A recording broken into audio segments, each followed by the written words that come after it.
Merci, monsieur le député. La parole est à madame Valérie Rabault pour le groupe socialiste et apparenté.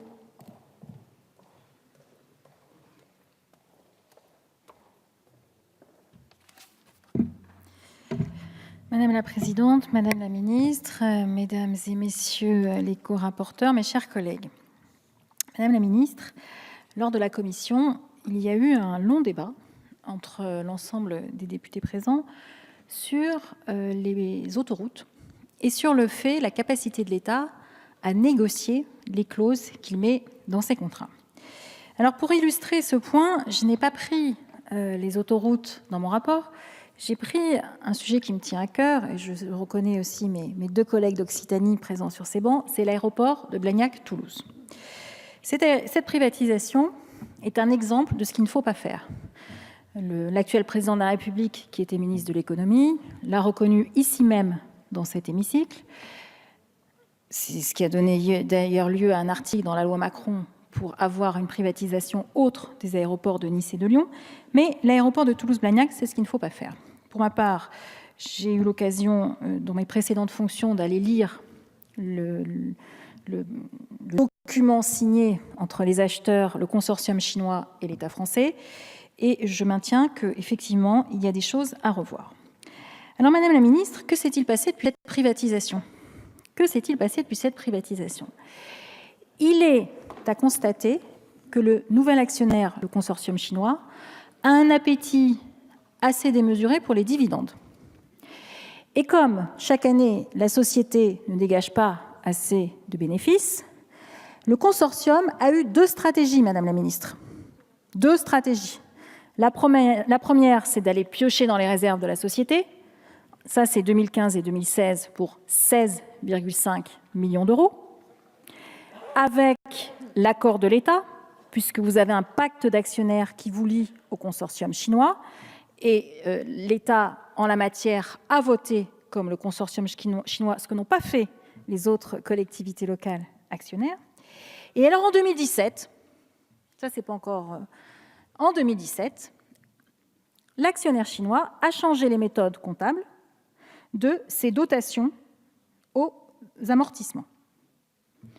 Ce changement de méthode comptable a permis de faire apparaître 12 millions d'euros de résultats en plus, c'est-à-dire de quasiment doubler le bénéfice de la société, et l'actionnaire, le consortium chinois, a indiqué que de toute façon, il voulait distribuer la totalité du résultat. Or, ce résultat, alors moi, effectivement, on peut changer la méthode d'amortissement, mais je vais vous lire ce qui est écrit dans le rapport annuel, page 48. Ce qui est écrit dans le rapport annuel de 2017, page 48, je le cite, « La société a effectué une révision de ses durées d'amortissement avec l'aide d'un cabinet indépendant. S'agissant d'un changement de destination, les conséquences de ces révisions ont été comptabilisées de manière prospective. » Et on n'a aucune information supplémentaire.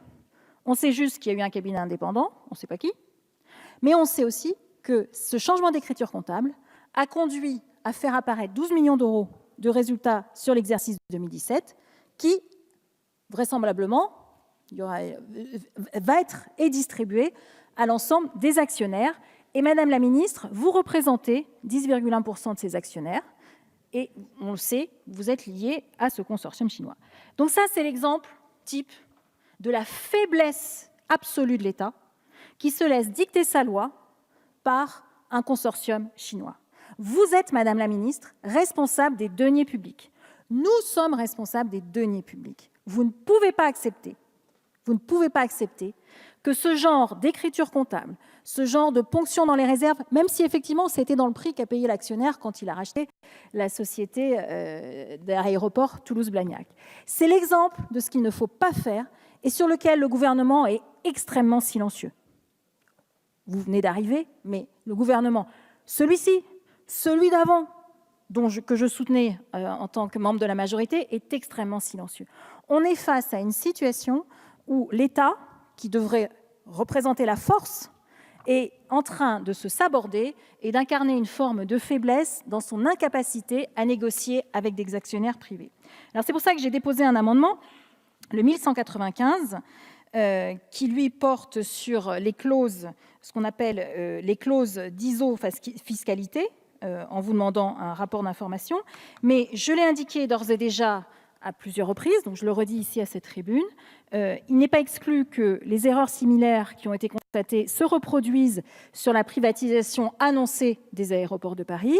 Avec mon collègue, le sénateur Victorin Lurel, nous l'avons déjà annoncé, nous irons faire des petites visites, comme nous l'autorise la LOLF, l'article 57 de la loi organique aux lois de finances, des visites sur pièce et sur place, pour que le cahier des charges et le futur contrat que vous vous apprêterez à signer avec les actionnaires puissent au moins bénéficier d'une lecture d'un député, d'une députée et d'un sénateur qui peuvent avoir un œil critique. Je vous remercie, Madame la Présidente. Merci, Madame la députée.